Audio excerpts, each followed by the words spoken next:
সুন্দর একটা জিনিস বানিয়েছি। পুরো ভিডিও দেখলে তোমরা বুঝতে পারবে কি বানালাম। আসসালামু আলাইকুম, রাহি রাইফা ব্লগ চ্যানেলে আবারও সবাইকে ওয়েলকাম জানাচ্ছি। কেমন আছো সবাই? আশা করি কাছে এবং দূরে যে যেখানে আছো আল্লাহর অশেষ মেহেরবানিতে তোমরা সবাই ভালো আছো। আমিও আলহামদুলিল্লাহ তোমাদের দোয়ায় ভালো আছি। তো সবাই তো অবশ্যই ঈদের আনন্দ কেটে ঈদের আনন্দ করলে, তাই না? তো আমারও ঈদ আনন্দ শেষ হয়ে আমি বাড়ি চলে আসছি, বাসায় চলে আসছি। আশা করি তো সবারই ঈদের আনন্দ সুন্দর হয়েছে, ভালো হয়েছে, তাই না? তো আজ হচ্ছে আমি সকাল থেকে ভিডিওটা অন করেছি, ক্যামেরা অন করেছি। তো সকালবেলা ঘুম থেকে উঠে একটু বাচ্চাদেরকে নিয়ে নাস্তা করে নিচ্ছি। আজকে এখনও হচ্ছে স্কুল ছুটি রয়েছে বাচ্চাদের, এখনও অনেক দেরি আছে স্কুলগুলি, কারণ হচ্ছে গ্রীষ্মকালীন ছুটি এবং কুরবানির ঈদের ছুটি দুটো মিলে একসাথে অনেক দিনের ছুটি দিয়েছে বাচ্চাদেরকে। তো ওরা একটু দেরিতে উঠে, আর দেরিতে ওঠার কারণে একটু দেরিতেই নাস্তা হচ্ছে, ব্রেকফাস্ট হচ্ছে। তো হচ্ছে মানুষ 4 জন 4 কাপ চা বানিয়েছি, 4টা ডিম সিদ্ধ করেছি, আর হচ্ছে ব্রেড আছে, আর হচ্ছে একটা বিস্কিট আছে। সেই বিস্কিট দিয়ে সবাই মিলে চা খেয়ে নিচ্ছি।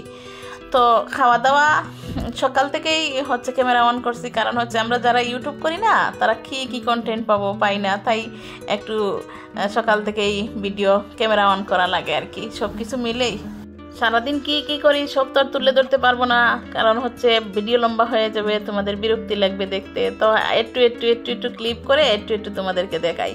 তো এটা হচ্ছে আমি বলছিলাম এই বিস্কুটটা মিষ্টি ভালো না, আর হচ্ছে আমার বর বলতেছে যে না এই বিস্কুটটা অনেক টেস্ট, অনেক মজা।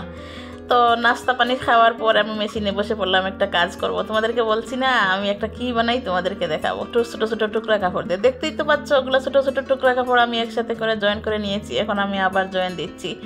আমরা মেয়েরা আসলে অনেক কিছু বানাতে হয়, তাই না? অনেক কিছু আমাদের বুঝে শুনে চলতে হয়। তো আমিও একটু বুঝি আর কি। আর সব কিছু তো আর টাকা দিয়ে করা যায় না। আর এক নাম্বার হচ্ছে জিনিসের কষ্ট আমি সহ্য করতে পারি না। দেখো আমি টুকরো টুকরো কাপড়গুলো একসাথে করে আমি কি বানাচ্ছি, তোমরা দেখতে থাকো, দেখলে তোমরা বুঝতে পারবা। আর আমার মতো এরকম কারা কারা আছো যে ছোট ছোট নতুন জিনিস তৈরি করতে পারো। আর এই দেখো আমি হচ্ছি এই ছোট ছোট টুকরা কাপড়গুলো দিয়ে একটা পল্লা বানিয়ে নিলাম।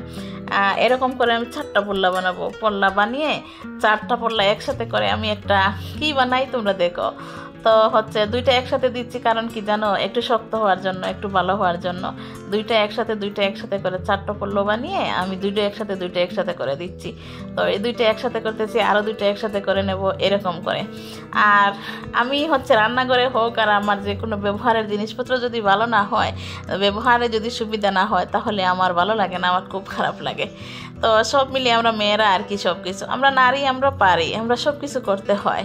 কি করার কিছু। কোনো এক সময় আমি ছিলাম অনেক অগুছালো, কিন্তু আজ আমি অনেক গুছিয়ে চলার চেষ্টা করি। কিন্তু আমার সংসারে কাজের ব্যস্ততার কারণে একটু বেশ কম হয়, কিন্তু আবার পরবর্তীতে আমি চেষ্টা করি যাতে সবগুলো ঠিকঠাক মতো চলে আর কি।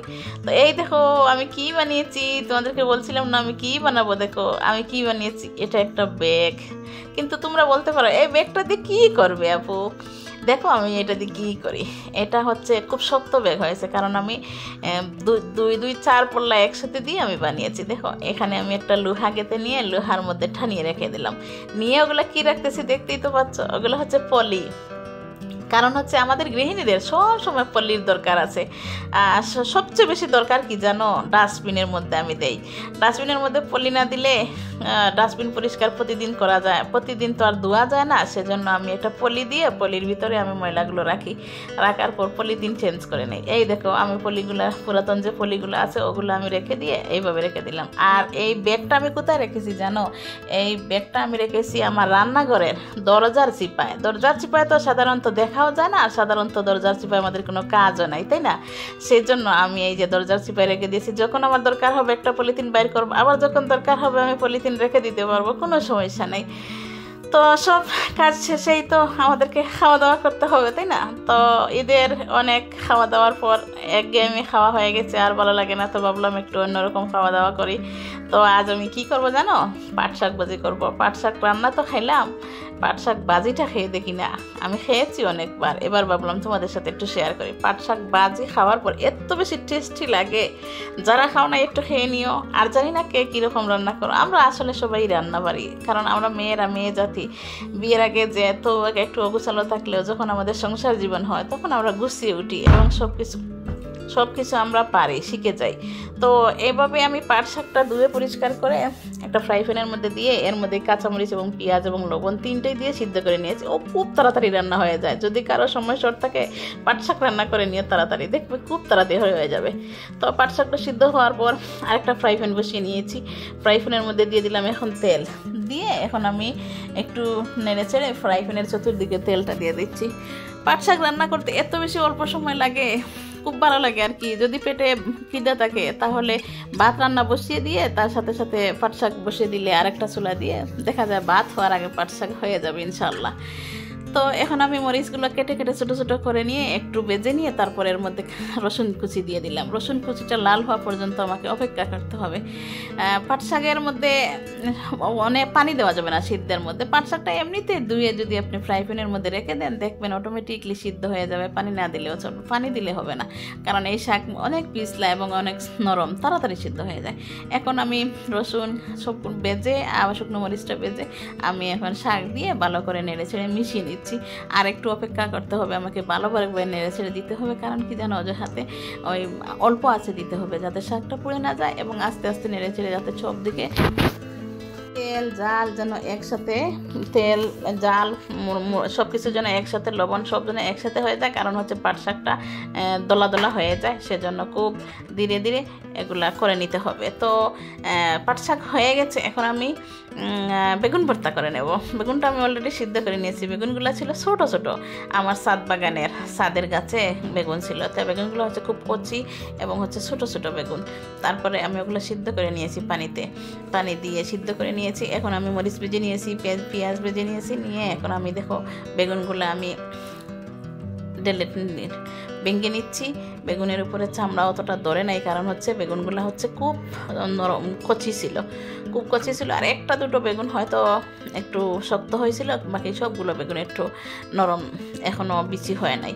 তো যাই হোক, আমি এইভাবে কষলে নিচ্ছি, নিয়ে আমি উপর থেকে চামড়াটা ফেলে দিচ্ছি বেগুনের, আর হচ্ছে দিয়ে ভালো করে ডলে নেব আমি। আর সরিষার তেল দেব, আর লবণ তো মরিচের মধ্যে দিয়ে দিয়েছি। এখন ভালো করে আমি মেখে নেব।